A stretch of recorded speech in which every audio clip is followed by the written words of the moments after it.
to the Daily Bite. I'm your host, Pastor Steve Andrews. We've had a couple weeks off since we last finished up the book of 1 Kings, but as a reminder, really in the Hebrew Old Testament, 1 and 2 Kings are one book together, and so we resume that book today with 2 Kings chapter 1. And before we dig into the text itself, just a recap of what's happened. What have we seen? What happened in the first part of the book? So you have the idea of David as being king over Israel. David is replaced by his son Solomon. We saw quite a bit of Solomon early on in 1 Kings. Solomon, the one who wrote Ecclesiastes, and had a lot of wisdom, although not a lot of faith. That's a different conversation for us. But Solomon in Ecclesiastes goes on to say that, everything is meaningless. Storing up wealth for yourself in this world is meaningless because who knows whether the one who comes after you, the one who inherits your stuff, will be wise or a fool, and his son turned out to be a fool. Rehoboam takes over the kingship of Israel when his dad dies, and within just a couple of months, the kingdom is split.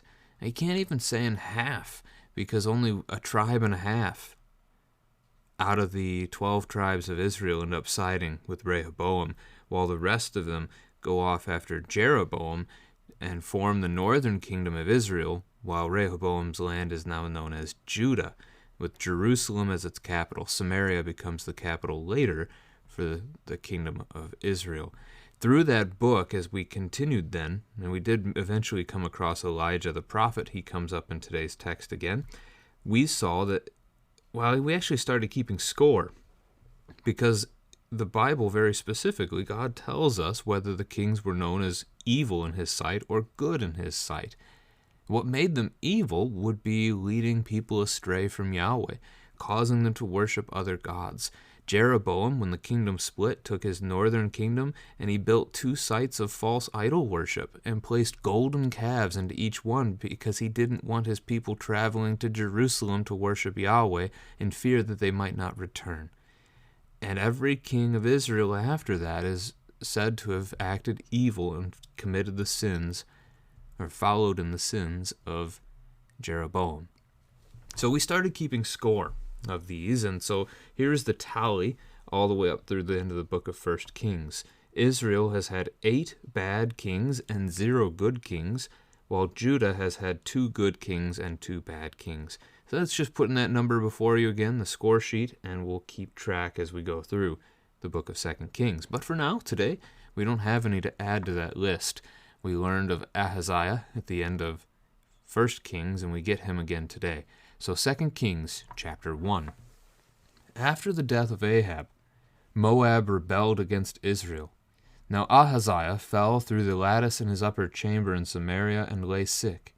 So he sent messengers telling them, "Go inquire of Baal-zebub, the god of Ekron, whether I shall recover from this sickness." But the angel of Yahweh said to Elijah the Tishbite, "Arise, go up to meet the messengers of the king of Samaria, and say to them, Is it because there is no God in Israel, that you are going to inquire of Baal-zebub, the god of Ekron? Now, therefore, thus says Yahweh, you shall not come down from the bed to which you have gone up, but you shall surely die." So Elijah went. The messengers returned to the king, and he said to them, "Why have you returned?" And they said to him, "There came a man to meet us and said to us, Go back to the king who sent you, and say to him, Thus says Yahweh, Is it because there is no God in Israel that you are sending to inquire of Baal-zebub, the god of Ekron? Therefore you shall not come down from the bed to which you have gone up, but you shall surely die." He said to them, "What kind of man was he who came to meet you and told you these things?" They answered him, "He wore a garment of hair with a belt of leather around his waist." And he said, "It is Elijah the Tishbite." Then the king sent to him a captain of 50 men with his 50. He went up to Elijah, who was sitting on the top of a hill, and said to him, "O man of God, the king says, Come down." But Elijah answered the captain of the 50, "If I am a man of God, let fire come down from heaven and consume you and your 50. Then fire came down from heaven and consumed him and his 50. Again the king sent him another captain of 50 men with his 50, And he answered and said to him, O man of God, this is the king's order. Come down quickly. But Elijah answered them, If I am a man of God, let fire come down from heaven and consume you and your 50. Then the fire of God came down from heaven and consumed him and his 50. Again the king sent the captain of a third 50 with his 50, and the third captain of 50 went up and came and fell on his knees before Elijah and entreated him, O man of God, please let my life and the life of these 50 servants of yours be precious in your sight. Behold, fire came down from heaven and consumed the 2 former captains of 50 men with their 50s, but now let my life be precious in your sight. Then the angel of Yahweh said to Elijah, Go down with him. Do not be afraid of him. So he arose and went down with him to the king and said to him, Thus says Yahweh, because you have sent messengers to inquire of Baal-zebub, the god of Ekron. Is it because there is no God in Israel to inquire of his word? Therefore you shall not come down from the bed to which you have gone up, but you shall surely die. And so he died, according to the word of Yahweh that Elijah had spoken. Jehoram became king in his place in the 2nd year of Jehoram the son of Jehoshaphat, king of Judah, because Ahaziah had no son. Now the rest of the acts of Ahaziah that he did, are they not written in the book of the Chronicles of the kings of Israel? This is the word of the Lord. So Ahab has been one of the kings of the northern kingdom of Israel, was a wicked king, and after his death we learn that Moab turns against Israel.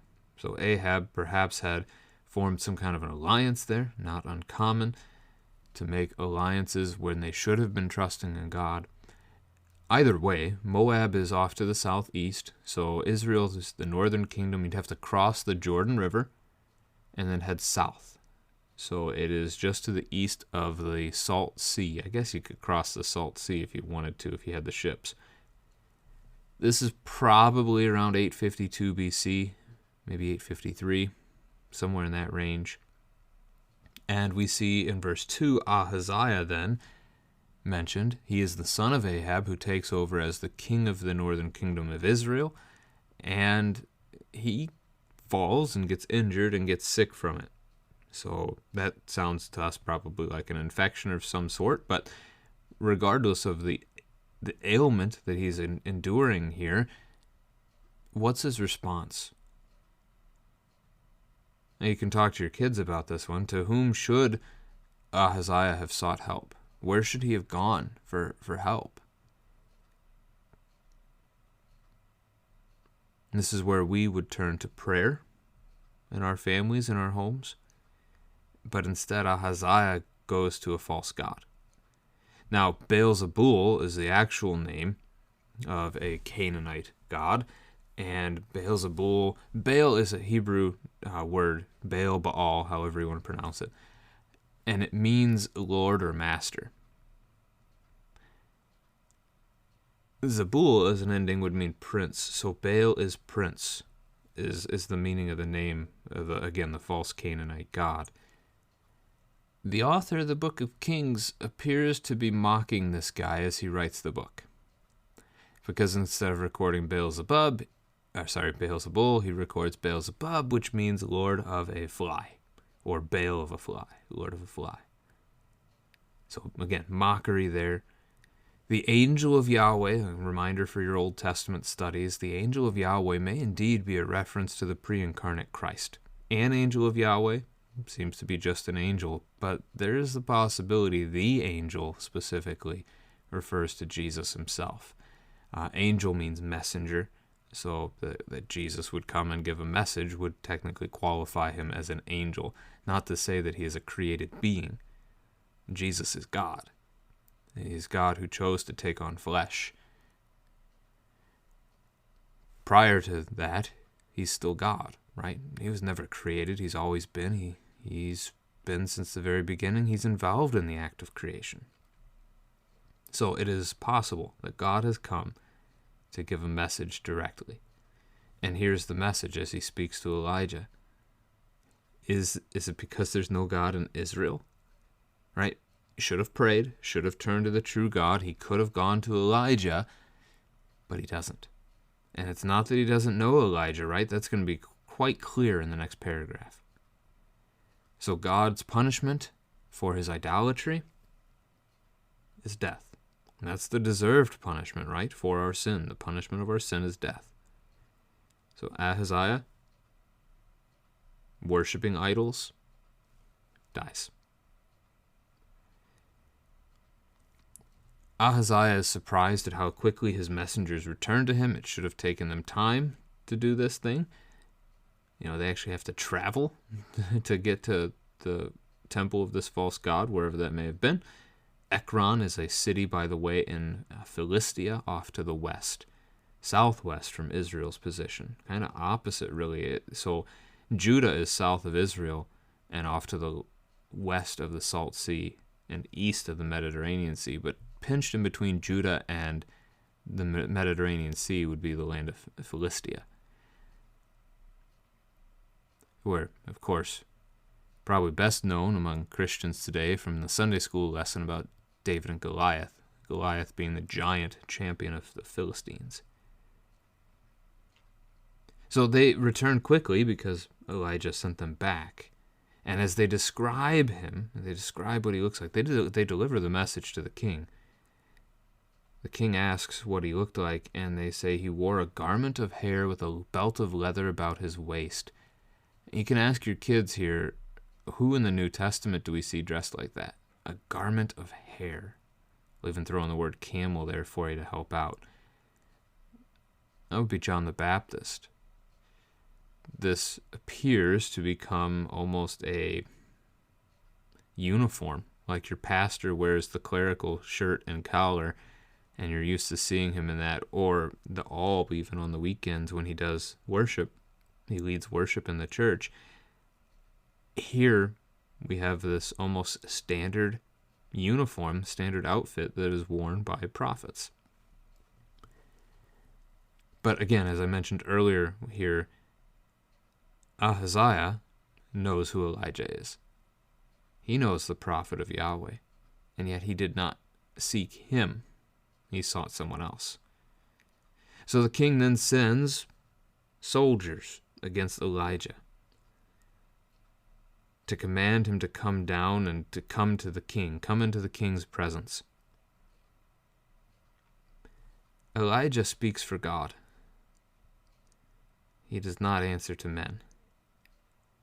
There's no fear of God in the first two paragraphs of this, verses 9 through 12. The first two captains of 50 and their 50 men, right? So 51 in the group.